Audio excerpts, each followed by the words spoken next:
Gride, whose spirits and courage had gradually failed him more and more as they approached nearer and nearer to the house, was utterly dismayed and cowed by the mournful silence which pervaded it. The face of the poor servant girl, the only person they saw, was disfigured with tears and want of sleep. There was nobody to receive or welcome them, and they stole upstairs into the usual sitting room, more like two burglars than the bridegroom and his friend. One would think, said Ralph, speaking in spite of himself, in a low and subdued voice, that there was a funeral going on here, and not a wedding. Hey, hey, hey, tittered his friend. You are so very funny. I need be, remarked Ralph dryly, for this is rather dull and chilling. Look a little brisker, man, and not so hang-dog like. Yes, yes, I will, said Gride.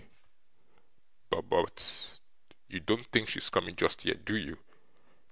Why, I suppose she'll not come till she is obliged, returned Ralph, looking at his watch, and she has a good half hour to spare yet. Curb your impatience. I am not impatient, stammered Arthur. I wouldn't be hard with her for the world. Oh dear, dear, not on any account. Let her take her time, her own time. Her time shall be ours by all means. While Ralph bent upon his trembling friend a keen look, which showed that he perfectly understood the reason of this great consideration and regard, a footstep was heard upon the stairs, and Bray himself came into the room on tiptoe, and holding up his hand with a cautious gesture, as if there were some sick person near who must not be disturbed. Hush, he said in a low voice. She was very ill last night. I thought she would have broken her heart. She is dressed and crying bitterly in her own room, but she's better and quite quiet. That's everything. She is ready, is she? Said Ralph. Quite ready, returned the father, and not likely to delay us by any young lady weakness, fainting or so forth, said Ralph.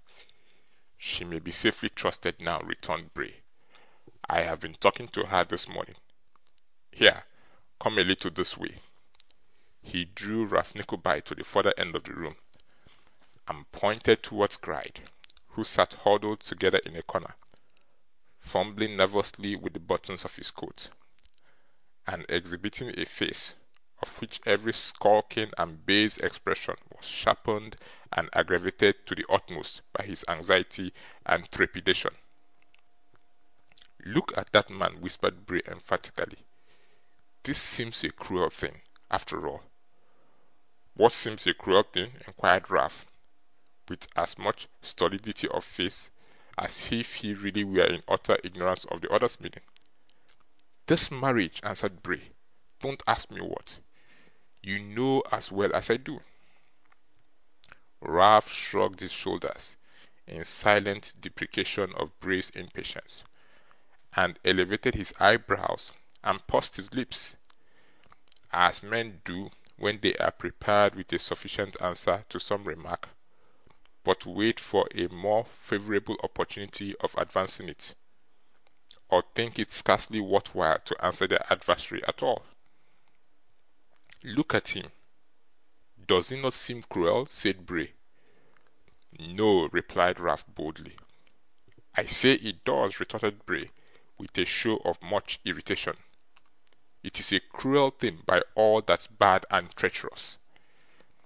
When men are about to commit, or to sanction the commission of some injustice, it is not uncommon for them to express pity for the object, either of that, or some parallel proceeding, and to feel themselves, at the time, quite virtuous and moral, and immensely superior to those who express no pity at all.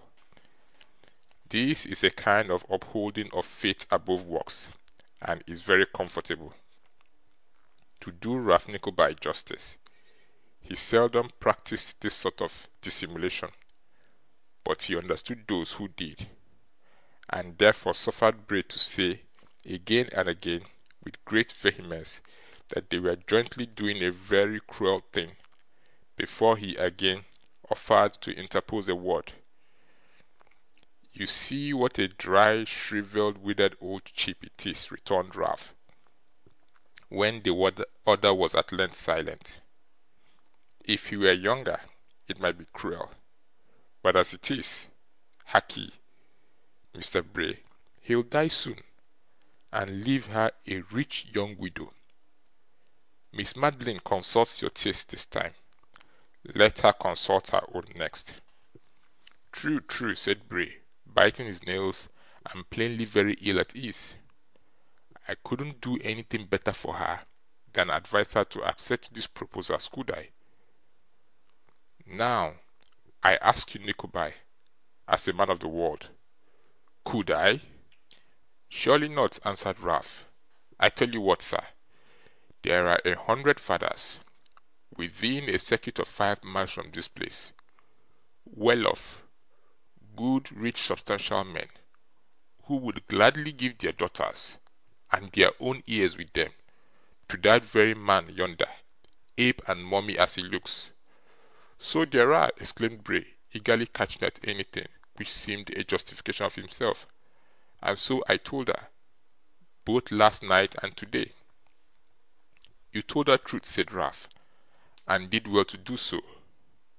Though I must say at the same time that if I had a daughter, and my freedom, pleasure, nay, my very health and life depended on her taking a husband whom I pointed out, I should hope it would not be necessary to advance any other arguments to induce her to consent to my wishes.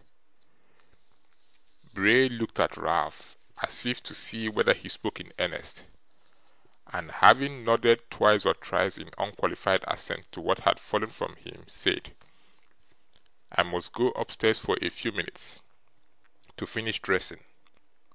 When I come down, I'll bring Madeline with me. Do you know I had a very strange dream last night, which I have not remembered till this instant.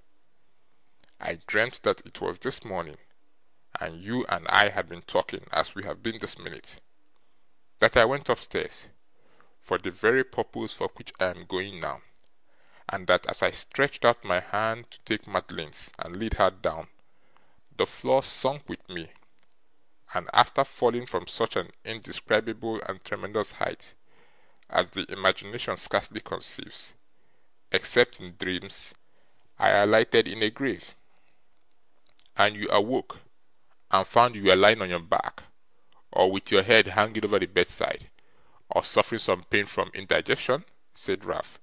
Sure, Mr. Bray, do as I do.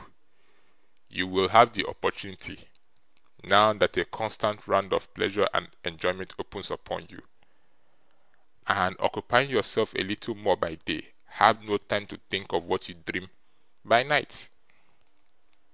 Ralph followed him with a steady look to the door, and turning to the bridegroom when they were again alone, said, Mark my words, Gride, you won't have to pay his annuity very long. You have the devil's luck in bargains, always. If he is not booked to make the long voyage before many months are past and gone, I wear an orange for a head. To this prophecy, so agreeable to his ears, Arthur returned no answer than a cackle of great delight. Ralph, throwing himself into a chair, they both sat waiting in profound silence. Ralph was thinking, with a sneer upon his lips, on the altered manner of Bray that day, and how soon their fellowship in a bad design had lowered his pride, and established a familiarity between them, when his attentive ear caught the rustling of a female dress upon the stairs, and the footstep of a man. Wake up, he said, stamping his foot impatiently upon the ground, and be something like life, man, will you? They are here. Urge those dry old bones of yours this way. Quick, man, quick. Gride shambled forward,